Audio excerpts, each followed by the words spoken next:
In other news, ballots for the November election, they are in the mail this week, and campaigns are going to be working around the clock over the remaining weeks to try to win over your vote. This afternoon, we're tracking the money in the season's biggest races, beginning with Seattle's very competitive mayoral race.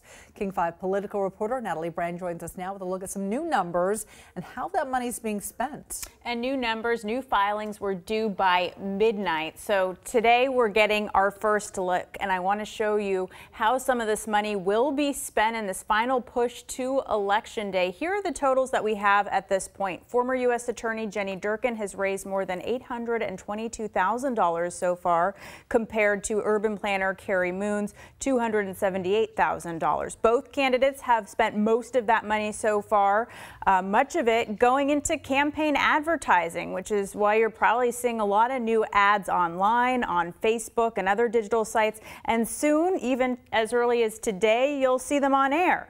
And we also know from public records that the Durkan campaign spent more than $36,000 on a poll that is a pretty pricey poll. Now, that money raised by the candidates is money they control directly, but then there's outside money that they cannot control. That's called independent spending, and we're seeing a lot of it pour into this race in support of candidate Jenny Durkan. There's a group that's formed called People for Jenny Durkan that's raised nearly $850,000 in support of Durkan. The money coming in from political action committees, including a firefighters PAC, SEIU 775, representing that's the union representing nursing home and home health care workers, as well as the Seattle Metro Chamber of Commerce's PAC called CASE. So if you want to see who's donating to that one, it's a long list of business groups, but here are the biggest donors at the top of the list.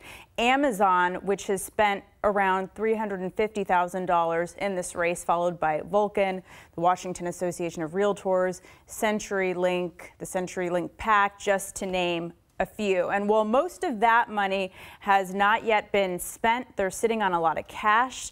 And if all of it is spent, which could happen in the next couple of weeks, that could set new records for a mayoral race when it comes to this independent spending. Wow.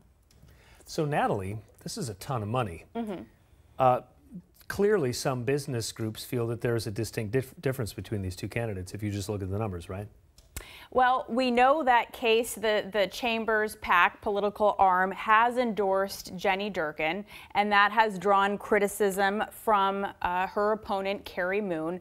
She would like to say that she does not control that money, and that is true. She has no idea what they're using that money for. It will likely be in ads of support of her. The Durkan campaign maintains that they have way more individual donations if you look at direct spending to the candidate, and they would like to point out that Moon has self-funded much of her race, although as you can see from those numbers, she has raised significantly less than Durkan. Okay, interesting. They always say follow the money, right? It is interesting to note, though, compared to other races at 6:30, we'll be talking about the big East Side Balance of Power State Senate race.